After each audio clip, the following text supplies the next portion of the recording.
Bonjour à toutes et à tous, bonjour à tous les suiveurs et à tous les inconditionnels de Grégoire Omnisport doomu Gaye Ndiaye warul tiit warul ragal maa ngi di béggee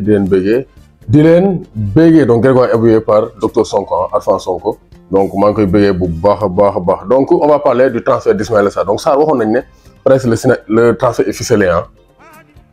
Il y a moins de 24 heures le transfert était ficelé Sarr mu yoon Villa mais négociation yi dafa xaw a am blocage Mbaye Dièye Faye moo fa ñëw taxaw waaw Mbaye Dièye Faye moo fa ñëw blocage est-ce que du ñëw Pape Diop nee na day débloqué day ñëw pour débloquer situation bi en tout cas Ismaïla Sarr situation bi jar na déblocage parce que Ismaïla Sarr vraiment c'est le bon moment mu def le grand saut dem dans un club beaucoup plus huppé que donc Watford ils ne sont pas très forts comme leur nom mais donc vraiment donc Ismaïla Sarr def na li mu fa waroon def voilà la visite médicale était prévue ce lundi mais d'après les dernières informations le transfert d'Ismaïla Sarr à Watford serait presque à l'eau comme ni nga gisee ci médias yi internationaux yi Twitter ñu bëri moom la ñuy bind donc Wii Sport ne le transfert d'Ismaïla Sarr vers donc serait menacé 13 football donc ne le transfert presque à l'eau Sky Sport News nee na Aston Villa have withdrawn donc from their move to sign Watford forward Ismaïla Sarr donc nee na dellu nañ ginnaaw ci seen intention donc signer Ismaïla Sarr donc ça c'est problématique le transfert d'Ismaïla Sarr va-t-il capoter beIN Sport moom la titre tey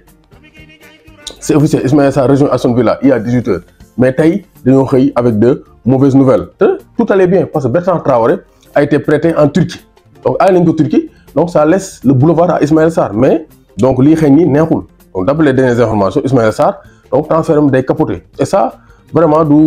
c'est pas une très bonne nouvelle parce que Sarr quand même dem Aston Villa moo gën il y a un grand projet avec Steven Gerrard et il a la possibilité vraiment de mieux progresser dans sa carrière parce que lui c'est le futur Sadio Mané donc Iso n'est pas encore un joueur d'Aston Villa donc actuellement Twitter bi ku dugg donc tu vois les informations Ismaïla Sarr depuis quelques saisons ses transferts capotent à chaque fois a-t-il un problème de représentation est-ce que problème bi c'est un problème au niveau de sa représentation agent wala club yi mu nekk ñooy am problème parce que les transferts qui sont capotés donc commencent à devenir donc vraiment plus réels et ça c'est problématique Steven Gerrard a émis des doutes concernant Ismaïla Sarr au tout dernier moment le deal est tombé à l'eau selon Sport Pit.o Sarr moo xaw émettre Gerrard moo xaw émettre ay doutes voilà coup de frein pour Milik donc gros couac pour Ismaïla Sarr donc vraiment c'est compris Aston Villa a interrompu les négociations donc Sarr qui devait effectuer sa visite médicale Steven Gerrard pas emballé donc Gerrard moo gën a reculé donc Gerrard n'est pas emballé par le profil d'Ismaïla Sarr Watford avait inclus un prêt de Archer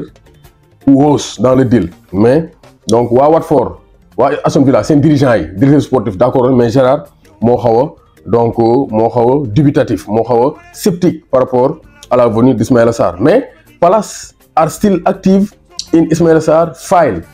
mooy Palace ñuy continuer di actif ci dossier Ismaïla Sarr donc ça dossier Ismaïla Sarr jeexagul même dem Aston Villa il peut toujours aller à Crystal Palace donc ça c'est très en tout cas na nga ko ñaanal parce que Ismaïla Sarr quand même mu quitté dem benn club autre que Watford dem jouer Premier League moo ñu ëppal njariñ donc mauvaise nouvelle aussi pour Moussa Niakhaté donc Moussa Niakhaté d'après des dernières informations touché aux ischio-jambiers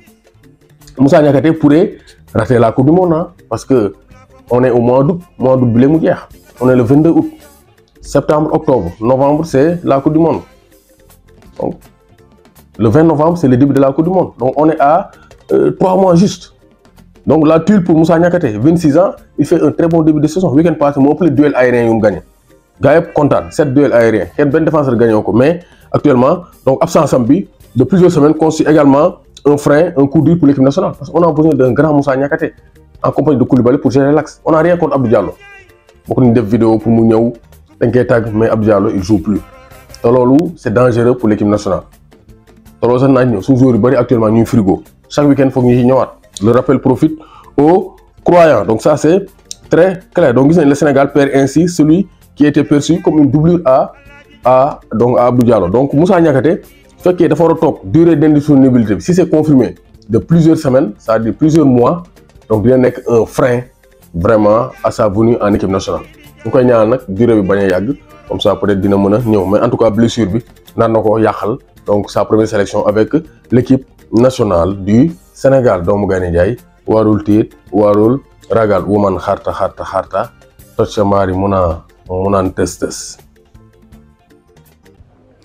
Sarr teg IPTV Mega vous propose la télé internet télé boo xamante ni wifi moo koy doxal vous avez 8000 chaînes à 39 500 l'année. N'hésitez pas à contacter le 77 535 97 62 Sartec, la télé de l'avenir.